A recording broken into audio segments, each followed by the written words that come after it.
Hello and welcome to Lotus Light Teachings. Today, we're diving into a topic that resonates deeply with so many of us. The art of finding peace in a world filled with endless thoughts. Have you ever caught yourself replaying past mistakes or worrying about the future until it felt like your mind was running in circles? Overthinking steals our joy and clarity, but the timeless teachings of Buddhism offer a way out.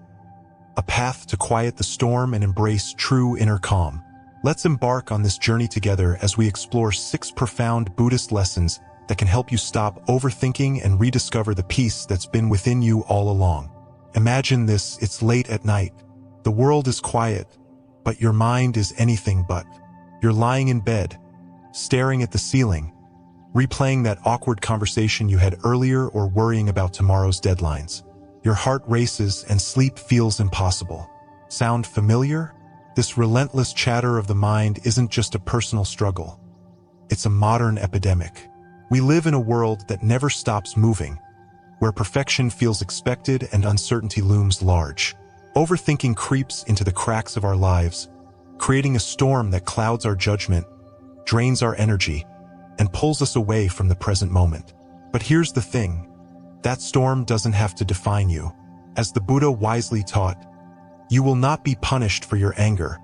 You will be punished by your anger. Replace anger with overthinking, and you see the truth. The trap we fall into isn't life itself. It's how we let our minds respond to it.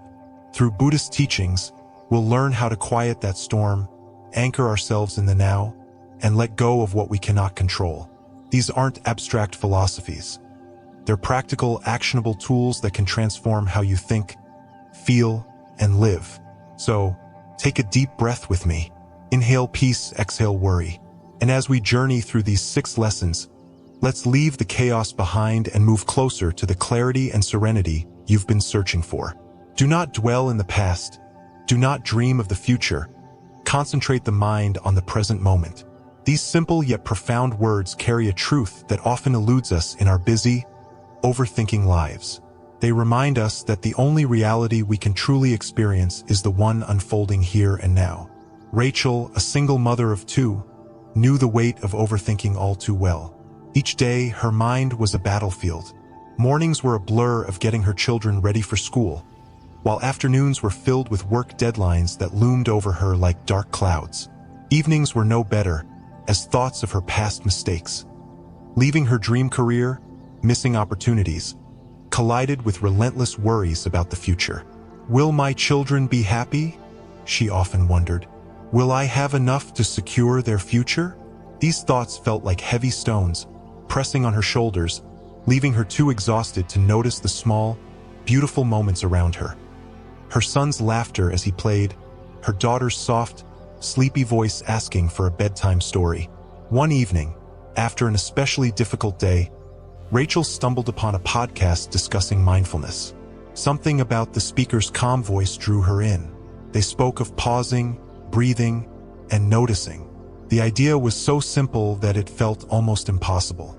But Rachel decided to try. The next morning, she woke up 10 minutes earlier. The house was still quiet. She brewed her coffee, sat at the kitchen table, and closed her eyes. At first, her thoughts surged forward, as they always did. But then, she took a deep breath, feeling the warmth of the coffee cup in her hands, hearing the faint chirping of birds outside the window. For the first time in what felt like years, she was simply there, present in the moment. It became her daily ritual. Each morning, she would sit quietly, focusing on her breath. When her mind wandered, and it often did, she gently brought it back to the sensation of the air filling her lungs and leaving her body. She began to notice a subtle change. Her thoughts still came, but they no longer pulled her into their spiral. They became like distant waves, rolling in and out, while she remained steady. This small practice started to seep into other parts of her life. Washing dishes, she noticed the warmth of the water and the clinking of plates. Walking her children to school, she felt the crunch of leaves under her feet and the sun on her skin. These moments, which had once felt like tasks to rush through, became opportunities to be present. Rachel's journey echoed one of the Buddha's teachings, comparing life to crossing a river. Imagine a wide, rushing river with sharp rocks hidden beneath the surface and a powerful current threatening to sweep you away. If you fixate on the distant shore, the journey feels overwhelming. If you focus on the turbulence below, fear might paralyze you. But if you concentrate only on the stone beneath your feet and the next step, the river becomes passable one step at a time. Mindfulness, like crossing the river, is about breaking life into manageable steps. It's not about achieving perfection or silencing the mind completely. It's about choosing, moment by moment, to focus on the present. For Rachel, this meant letting go of the need to solve every problem at once. It meant trusting that each small, intentional step was enough. In today's fast-paced world, mindfulness feels more relevant than ever. Workplaces demand constant productivity. Social media inundates us with comparisons, and the pressure to do it all can feel overwhelming. But as Rachel discovered, mindfulness is not about adding another task to an already busy life. It's about finding peace in the life you already have. Take Sarah, for example, a project manager who felt consumed by deadlines and meetings. She often replayed past mistakes in her head while simultaneously worrying about future presentations. Her mind was always racing. After attending a mindfulness workshop, she began incorporating short pauses into her day. Before each meeting, she took a moment to breathe deeply. During her lunch breaks, instead of scrolling through her phone, she went for a walk, paying attention to the sounds and sights around her. These small shifts didn't just reduce her stress. They improved her focus and made her more present with her team. This practice of mindfulness is deeply rooted in Buddhist teachings, particularly the concept of impermanence. The Buddha taught that everything in life is transient. Our joys, our sorrows, and even our thoughts. Yet, we often cling to thoughts as if they are permanent truths. A fleeting worry about the future spirals into hours of anxiety. A moment of self-doubt turns into a fixed belief of inadequacy. When we focus on the present, we honor the impermanence of life. Each breath, each moment, is a reminder that nothing lasts forever, neither our challenges nor our joys. By grounding ourselves in the now, we create space for clarity and peace. Rachel's practice of mindfulness didn't require hours of meditation or a quiet retreat. It began with something as simple as her breath. She learned to pause and notice the world around her. She also embraced a visualization that helped her during particularly stressful moments. When her thoughts felt overwhelming, she pictured herself crossing that rushing river, focusing only on the stone beneath her feet. With each step, she reminded herself, "This is enough for now." Mindfulness isn't just a tool for personal peace. It's a way of transforming how we engage with the world. It's about reclaiming the moments that slip away when our minds are lost in the past or future. And it's about finding beauty in the small, ordinary things we often overlook. Pause for a moment now. Take a deep breath. As you inhale, feel the air entering your lungs. As you exhale, let go of one thought about the past or future that's been weighing on you. Imagine it drifting away, like a leaf floating on a gentle stream. What would your life look like if you practiced this simple act of presence each day? What moments of beauty might you rediscover? What burdens might you release? As Rachel learned, mindfulness is not about controlling your thoughts or erasing your worries. It's about noticing them, accepting them, and gently choosing to return to the present. Over time, it becomes a habit, a way of being that anchors you in the richness of the now. The past is already gone. The future is not yet here. There is only one moment for you to live. Let these words guide you as you take your next step. Focus on the stone beneath your feet and trust that the rest will follow. Lesson 2. Let thoughts pass like clouds. Thoughts are like clouds. They drift into your mind, linger for a moment, and then pass away. They only define you if you hold on to them. There is a timeless simplicity in this teaching, but its application can be life-changing. So often, we allow fleeting thoughts to entangle us, to weigh us down as though they were immovable truths. Yet the Buddha reminds us, like clouds, our thoughts are impermanent, insubstantial, and ever-changing. Imagine a young student named Emily, bright and ambitious but burdened by the weight of her own expectations. One afternoon, She sat staring at a failed exam on her desk. The red F, scrawled across the top of the page, felt like a verdict, not just on her performance but on her entire worth. I'm a failure, she thought. No matter how hard I try, it's never enough. These thoughts didn't just come and go. They stayed, swirling in her mind like a storm. They began to shape her view of herself. She avoided asking questions in class, convinced she wasn't smart enough. She distanced herself from friends, feeling ashamed of what she saw as her inadequacy. One day, her teacher, Mr. Clark, noticed her quiet withdrawal and invited her to stay after class. Gently, he asked, "Emily, what's been on your mind?" Through tears, she shared her feelings of self-doubt and failure. Mr. Clark listened carefully, then said, "Emily, let me tell you something. Our thoughts are like clouds. Sometimes they're dark and heavy, and they block out the sun. But they're not the sky, they're just passing through. You don't have to chase them, and you don't have to let them stay." He taught her a simple exercise. "Close your eyes," he said, "and picture each thought as a cloud in the sky. Watch it drift by. You don't need to grab it or push it away. Just let it float." Emily practiced this visualization every night before bed. At first, it felt strange, almost too simple. But gradually, she noticed a shift. The storm of self-doubt still came, but it didn't stay as long. She began to see her thoughts for what they were. Temporary, not truths. In Buddhism, the practice of mindfulness teaches us to observe thoughts without attachment. This is part of right mindfulness in the Eightfold Path, a practice of being fully aware of the present moment while remaining non-judgmental toward what arises in the mind. The Buddha once compared the mind to a clear sky. Thoughts, like clouds, drift across its expanse. Sometimes they're light and fleeting, and other times they're dark and ominous. But no matter how thick the clouds become, the sky itself remains untouched. This metaphor invites us to see ourselves as the vast, unchanging sky, not the fleeting clouds that pass through it. When we attach ourselves to a thought, believing it to be true, permanent, or a reflection of who we are, we suffer. The second noble truth reminds us that clinging is a root cause of suffering. By learning to let thoughts come and go without grasping, we free ourselves from unnecessary pain. Letting go of thoughts doesn't mean ignoring or suppressing them. Instead, it involves acknowledging them, observing them, and allowing them to leave naturally. The cloud visualization exercise. Find a quiet place to sit. Close your eyes and take a deep breath. Imagine a vast blue sky. As thoughts arise, picture each one as a cloud drifting across the sky. Notice its shape, size, and color without judgment.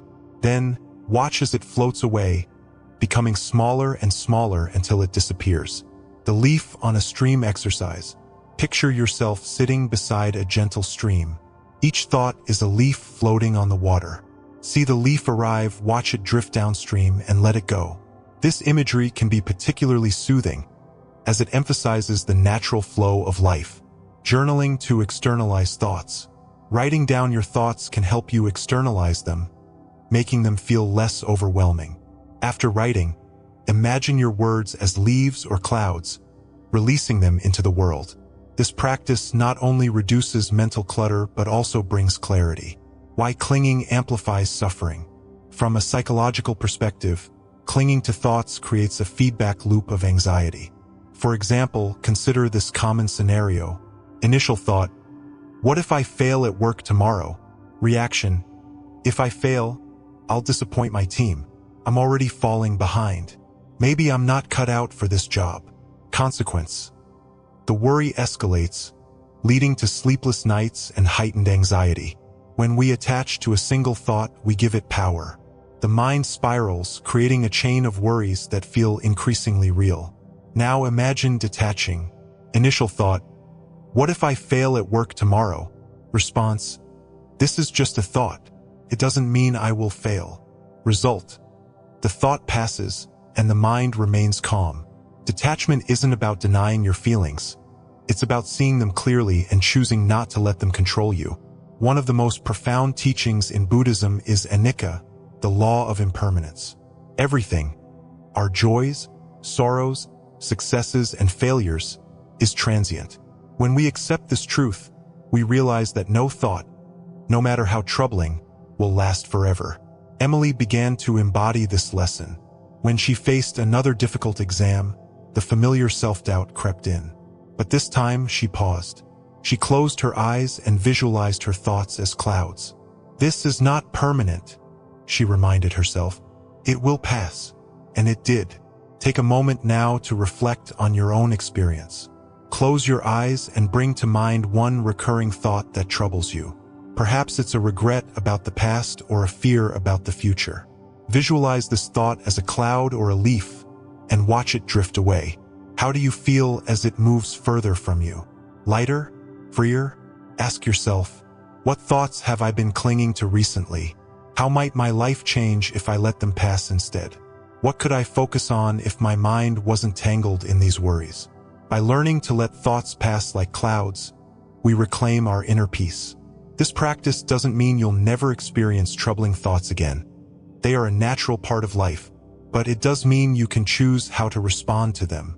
The Buddha reminds us, whatever arises also passes away. This truth is liberating. It teaches us that even the heaviest clouds will eventually give way to a clear sky. As you go about your day, try to notice your thoughts without judgment. Watch them come and go, like waves on the ocean or leaves on a stream. Trust in your ability to remain steady, like the sky or the riverbank, untouched by the flow. The sky is vast. The clouds are fleeting. Let them drift and you will see. Beneath the storm, the sun is shining, and within you, clarity. This is your reminder. You are not your thoughts. You are the vast, unchanging sky. Let the clouds come and go, and know that peace is always within reach. There's a story of a young monk who walked for hours through a dense forest, carrying a heavy sack of stones.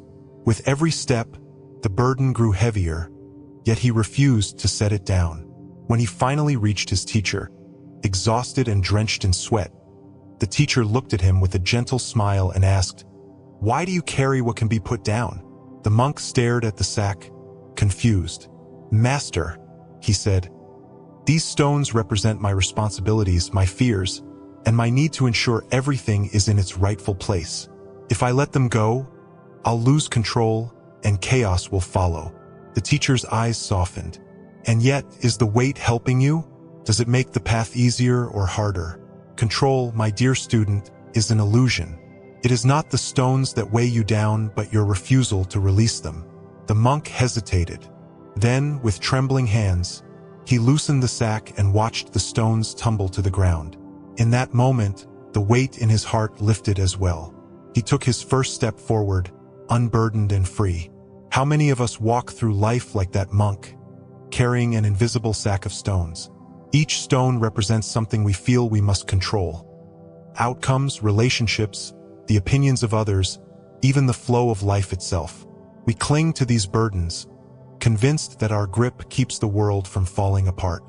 But as the Buddha taught, suffering is not caused by events but by our reaction to them. The tighter we hold, the heavier our suffering becomes. There was a woman named Alice who understood this lesson only after years of struggle. Alice was a successful project manager, known for her meticulous attention to detail. She planned every aspect of her life, her career milestones, her family vacations, even the route she took to work. Control was her anchor, or so she thought. But the more tightly she held onto her plans, the more fragile her sense of stability became. When things didn't go as expected, a missed promotion, a delayed flight, a sick child, her frustration turned into anxiety. Her mind raced with what-ifs, and she found herself in a constant state of stress. One evening, after a particularly difficult day, Alice sat at her desk, staring at the mess of sticky notes and calendars. She felt defeated. A friend had recently shared a mindfulness exercise with her, and though skeptical, she decided to try it. Closing her eyes, she imagined her worries as birds trapped in her hands. Each bird represented something she was desperately trying to control. Her job, her family, her health. One by one, she visualized opening her hands and letting the birds fly free. She watched them disappear into the sky, feeling the tension in her chest begin to ease. That simple exercise became a daily ritual for Alice. She started small, releasing her grip on minor inconveniences. A slow driver, a rainy day. Gradually, she began to let go of deeper fears and expectations. She discovered that releasing control didn't mean giving up. It meant trusting life to unfold as it would. And in that trust, she found a freedom she hadn't known was possible. Control is seductive because it offers the illusion of safety. We believe that if we plan enough, prepare enough, or think enough, we can avoid pain, uncertainty, and failure. But life is inherently uncertain, governed by the principle of impermanence, anicca. The seasons change, rivers flow, and no moment remains the same. Clinging to control is like trying to stop the wind with our hands. It's both futile and exhausting. This truth is echoed in the Four Noble Truths, Tu Duda. The first truth acknowledges the existence of suffering, while the second reveals its cause, our attachment and craving. When we crave control over what cannot be controlled, we invite dissatisfaction into our lives. The path to liberation lies in the third truth, letting go, and the Eightfold Path, Bat Chan Dao, offers practical guidance for doing so. One way to begin releasing control is to distinguish between what is within your power and what is not. Imagine a circle in front of you. Inside the circle are things you can influence, your actions, your thoughts, your choices. Outside the circle are things beyond your control, the actions of others, the passage of time, unforeseen events. By focusing on the inner circle, you free yourself from the futile effort of trying to change the unchangeable. Consider a parent raising a teenager. Parenting is perhaps one of life's greatest lessons in letting go. As children grow, parents must gradually release their grip, trusting their children to navigate the world on their own. A mother once shared how she learned this lesson with her son, who struggled in school. She spent years micromanaging his studies, believing her involvement was the key to his success. But her constant interference only strained their relationship. One day, she decided to step back. She offered guidance when asked but allowed him to take responsibility for his own learning. To her surprise, he flourished. Letting go didn't mean abandoning him. It meant giving him the space to grow. Releasing control requires courage. It's a practice of surrender, not to defeat but to wisdom. Surrender is not passive. It's an active choice to align with reality rather than resist it. This is where visualization can be a powerful tool. When you feel the weight of control pressing on you, close your eyes and imagine holding a bird in your hands. Feel its gentle heartbeat, its restless wings. Then, open your hands and watch it take flight. Notice the lightness that follows, the space it creates for peace. Take a moment to reflect. What is one thing you've been trying to control unnecessarily? Perhaps it's a relationship, a project at work, or even your own emotions. Close your eyes and picture that burden as a bird in your hands. Can you open your hands and let it go? Control is not the same as responsibility. Responsibility means acting with care and integrity within the bounds of what you can influence. Control, on the other hand, is an attempt to dominate outcomes that are often beyond your reach. The Buddha's teachings encourage us to act wisely and compassionately, but to release attachment to the fruits of our actions. This balance is beautifully captured in the Bhagavad Gita. You have the right to perform your duty, but not the right to the results of your actions. Imagine standing at the edge of a river. The water flows steadily, carrying leaves and twigs downstream. You could try to block the river with your hands, but the current will always find its way. Or you could stand quietly, watching the water flow, trusting its natural course. Life is the river. The more we try to control it, the more it resists. But when we let go, we discover its beauty. Releasing control doesn't mean life will always go smoothly. There will still be challenges, disappointments, and uncertainties. But it does mean that we can face these moments with a calm heart and a clear mind. We can respond rather than react, adapt rather than resist. As the monk learned, the weight we carry is not the events of life but our refusal to release them. So, ask yourself, what stones are you carrying? Can you put them down? Can you trust that the path ahead will reveal itself, step by step? Let these words linger in your heart. The bird flies free, the river flows, the path unfolds where no one knows. Release the weight and you will find a lighter heart, a peaceful mind. This is the gift of letting go, not loss but liberation. May you find the courage to open your hands and embrace the freedom waiting for you. Dr. Elise Parker stood in the quiet of her office after another 12-hour shift at the hospital. The desk in front of her was a chaotic mess of charts, patient reports, and unanswered emails. Her head ached, her shoulders felt heavy, and her breath was shallow, rushed, as if mirroring the pace of her day. She leaned back in her chair and closed her eyes for a moment, but the noise of her own thoughts grew louder. What if I missed something in the chart? Did I do enough for the patient in room 305? What about the presentation tomorrow? The questions came in waves, each one pulling her deeper into the current of anxiety. One evening, as she sat staring blankly at her screen, an older colleague, Dr. Ramirez, walked in. Seeing her tense expression, he placed a hand on her shoulder and said, "Elise, you look like you're holding your breath." She hadn't even realized it. She exhaled sharply, as if the air had been trapped in her lungs for hours. Dr. Ramirez handed her a sticky note with 3 words written on it. "Breathe, be here." The simplicity of those words struck her. Dr. Ramirez smiled and added, "When your mind is calm, your breath is calm. When your breath is calm, your mind is calm. They're connected, Elise. Start with the breath. It's always with you." That night, Elise searched for a breathing exercise and found something called the 4-7-8 method. It sounded simple enough. Inhale through the nose for 4 seconds, hold for 7 seconds, exhale through the mouth for 8 seconds. She gave it a try, sitting quietly at her desk. The first breath felt awkward, but as she continued, she noticed her heartbeat slowing. Her shoulders softened, and her thoughts began to lose their edge. For the first time in weeks, she felt an unfamiliar sense of stillness. This practice became her lifeline. Each morning, before stepping into the bustling hospital, she spent 5 minutes focusing on her breath. Whenever the stress of the day threatened to overwhelm her, she paused, closed her eyes, and breathed. The results were subtle at first, but over time, she noticed a profound change. The chaos of the hospital didn't disappear, but her ability to navigate it with clarity and composure grew stronger. In Buddhism, the breath is often described as an anchor, a steady, grounding force amidst the ever-changing tides of life. The Buddha taught, "When the mind is calm, the breath is calm."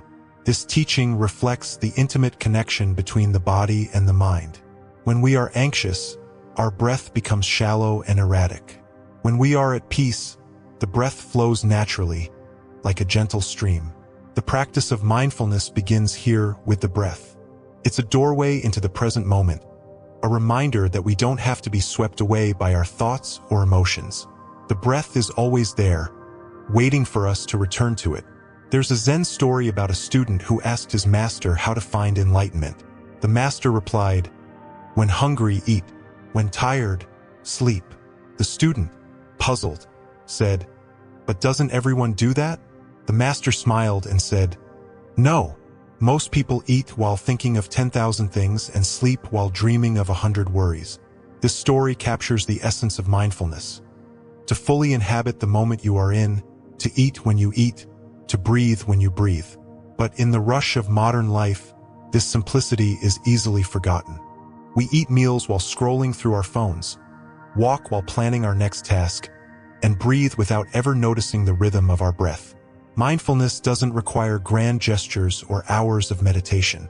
It's about weaving awareness into the fabric of your daily life. Dr. Parker, for example, began practicing mindful walking during her breaks at the hospital.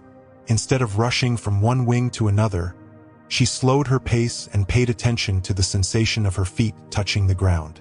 She noticed the coolness of the air, the faint scent of disinfectant, the hum of distant conversations. Each step became a moment of grounding, a way to reconnect with herself amidst the busyness. Mindful eating was another practice she adopted. At first, it felt strange to eat without distractions, no phone, no chart, no hurried bites. But as she focused on the texture, taste, and aroma of her food. She found herself savoring each bite. It wasn't just about nourishment. It became a small act of self-care, a pause in her otherwise hectic day. The benefits of mindfulness extend far beyond individual moments of calm. Modern therapeutic practices like cognitive behavioral therapy, CBT, incorporate mindfulness techniques to help individuals manage anxiety, depression, and stress. By teaching patients to observe their thoughts and emotions without judgment, mindfulness fosters a sense of detachment that can break the cycle of rumination and worry.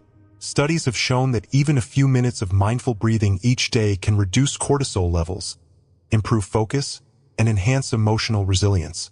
But mindfulness is not just a tool for stress management, it's a way of living. It's a practice that reminds us of the impermanence, anicca, of all things. Just as each breath arises and passes away, so too do our thoughts, emotions, and experiences. By anchoring ourselves in the breath, we learn to navigate life's ups and downs with greater equanimity. One evening, as Dr. Parker walked home, she reflected on the changes in her life. She no longer felt like she was drowning in her responsibilities. The work was still demanding, but her relationship with it had shifted. She smiled as she remembered Dr. Ramirez's words, "Start with the breath. It's always with you." In that moment, she paused, placed her hand on her chest, and took a deep breath. The world around her seemed to slow down. The streetlights glowed softly, the sound of distant laughter filled the air, and the cool breeze brushed against her face. She felt alive, present, and at peace. As you listen to this story, take a moment to pause. Close your eyes if you feel comfortable and take a deep breath in.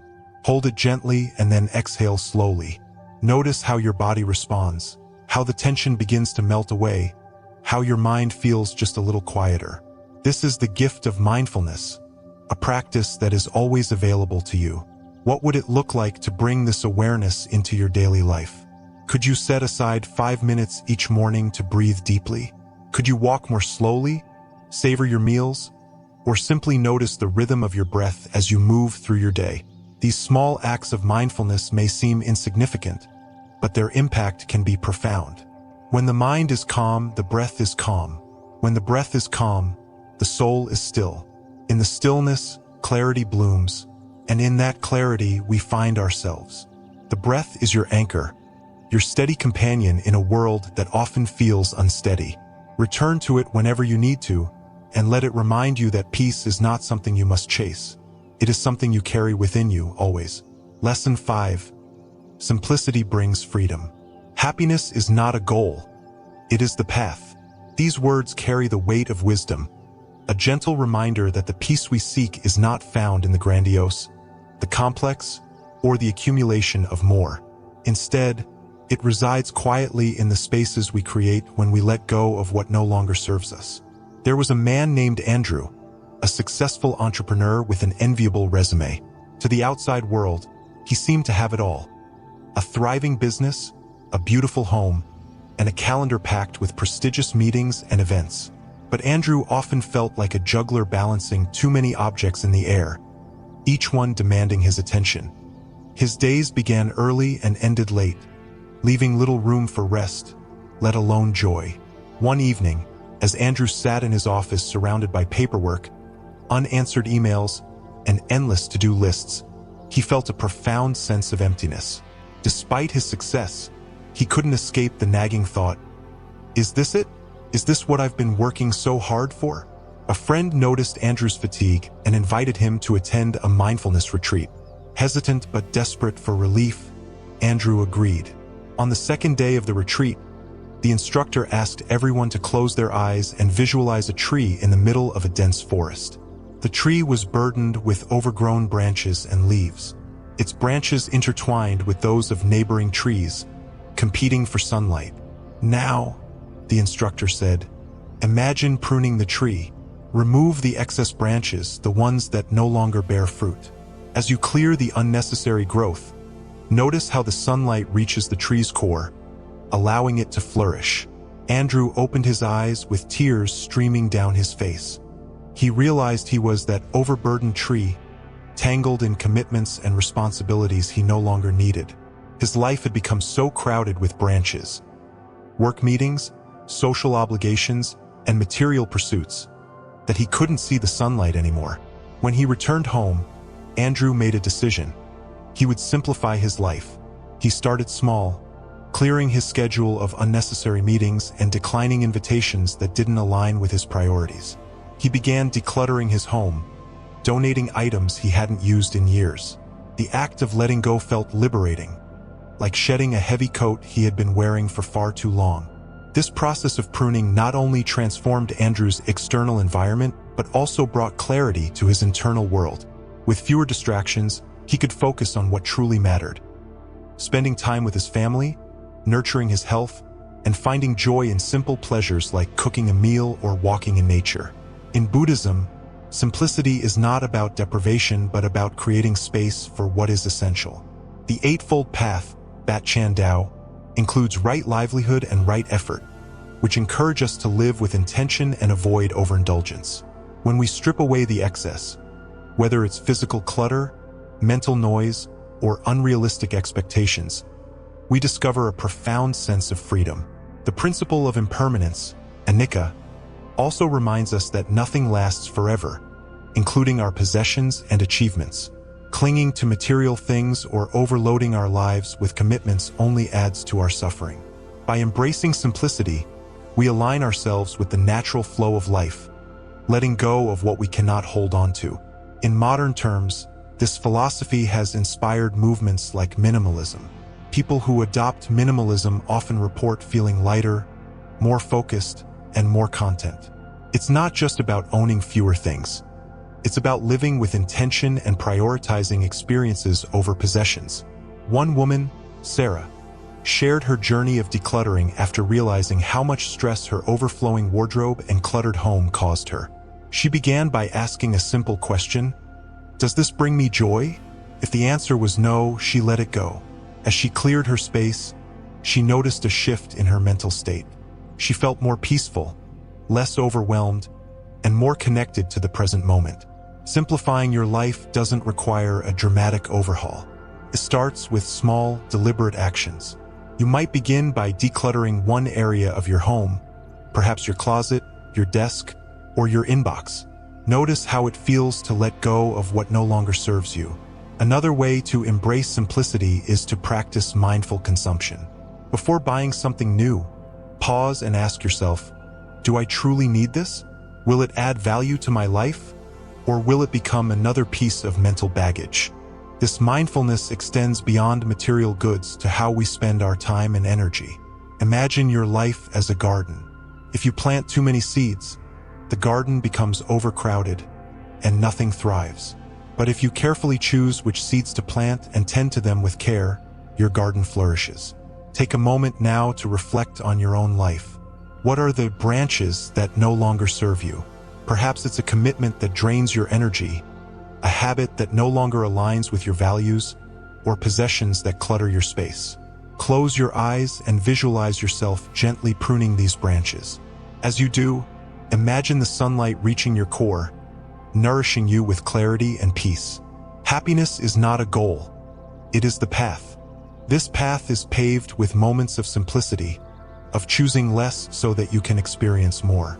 It's about finding joy in what remains when you let go of what doesn't matter. When the tree is pruned, it reaches for the light. When the mind is clear, it sees what is right. Let go of the clutter, the noise, the should, and find in the simple the path to the good. Andrew's life changed not because he achieved more, but because he learned to embrace less. He found that happiness wasn't something waiting at the end of his busy schedule. It was in the quiet mornings with his coffee, in the laughter of his children, and in the moments he allowed himself to simply be. What would your life look like if you embraced simplicity? Could you begin today by letting go of just one thing, one item, one task, one expectation? In doing so, you might find that the freedom you've been searching for has been within your reach all along. Lesson 6. Trust in impermanence. The story begins with a farmer in a small village, a man of quiet demeanor who rarely let the weight of life settle heavily on his shoulders.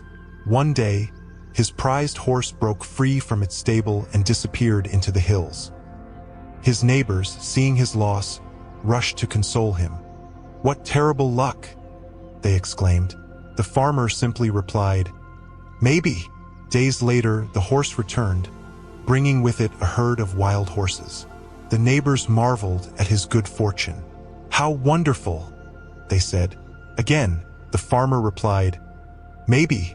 Soon after, the farmer's son, while trying to tame one of the wild horses, fell and broke his leg.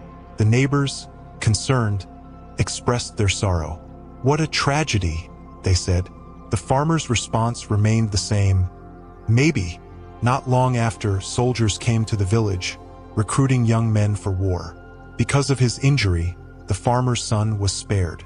The neighbors, once more, exclaimed at the turn of events, "How lucky you are!" The farmer only smiled and said, "Maybe." This tale is often told to illustrate the nature of impermanence, a central teaching in Buddhism. Life is in constant flux, shifting between joy and sorrow, gain and loss, success and failure. To cling to any one state as permanent is to invite suffering, for nothing remains the same. There was a young woman named Lila who knew the sting of impermanence all too well. She had poured her heart into a relationship that she believed would last forever. When it ended abruptly, she felt as though her world had shattered. The future she had envisioned disappeared, leaving her adrift in a sea of grief. For weeks, Lila struggled to find her footing. One day, a close friend visited and shared a simple mantra, "This too shall pass." At first, the words felt hollow. How could something as vast and consuming as her pain simply pass? But the friend explained, "Think of your pain as a storm. When you're in the middle of it, it feels endless. But storms don't last forever. They come, they rage, and then they fade. Trust that the sun will shine again." Lila decided to hold onto those words. She began a small practice each morning, sitting by her window with her eyes closed, imagining her heartbreak as a storm. She visualized dark clouds swirling around her, but then she saw the winds begin to calm, the clouds parting, and the light breaking through. Slowly, she felt a shift within herself. This practice aligned with the Buddhist principle of impermanence, or anicca. The Buddha taught that all conditioned things are subject to change. Our thoughts, emotions, relationships, and even our physical bodies are in a constant state of flux. To resist this truth is to create suffering, but to embrace it is to find peace. Lila's journey of healing was not linear. There were days when the storm seemed to return in full force, but she reminded herself that impermanence applied to those moments too. "This too shall pass," she whispered, and with time it did. When we resist impermanence, we attach ourselves to what is fleeting, trying to hold on to joy, fearing its loss, or clinging to pain, convinced it will never end. This attachment leads to dukkha, or suffering, as described in the Four Noble Truths. The path to liberation begins when we accept that change is the natural order of things.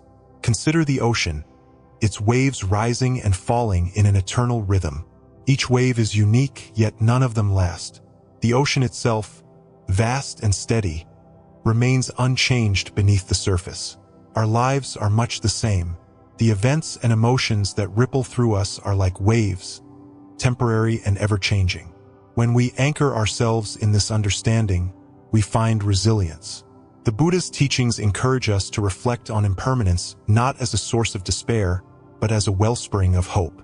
Just as pain is temporary, so too are our mistakes, our failures, and even our fears. With each ending comes the possibility of a new beginning. Modern psychology echoes this wisdom. Research on emotional resilience shows that people who view challenges as temporary are better able to cope with adversity. This perspective, often referred to as a growth mindset, fosters hope and empowers individuals to move forward. Imagine for a moment the struggles you're facing right now. Perhaps it's a difficult relationship, a financial burden, or a lingering self-doubt. Close your eyes and visualize this challenge as a wave rising before you. Notice its size and intensity, but also recognize that it will peak and then recede. See yourself standing on the shore, steady and grounded, watching the wave return to the sea. How does it feel to know that this moment, no matter how heavy, will not last? Lila's friend once shared another insight. Impermanence doesn't just apply to our pain, it applies to our joys as well. This might seem sad at first, but it's what makes life precious. Knowing that every moment is fleeting encourages us to be fully present for it. Lila carried these words with her as she began to rebuild her life. She found joy in small things. The warmth of the sun on her face, the laughter of a friend, the aroma of freshly brewed coffee. These moments, she realized, were gifts, made all the more beautiful by their impermanence. One evening, as she watched the sunset, she felt a deep sense of gratitude. The colors in the sky were vivid, shifting with every passing second. It struck her that the sunset was a perfect metaphor for life itself, fleeting, yet breathtaking in its impermanence. The lesson of impermanence is not just about accepting change, but also about finding meaning and beauty in the present moment. It invites us to let go of the past, not with regret, but with gratitude. It teaches us to face the future, not with fear, but with openness. What rises will fall, what begins will end. The storm will pass, the heart will mend.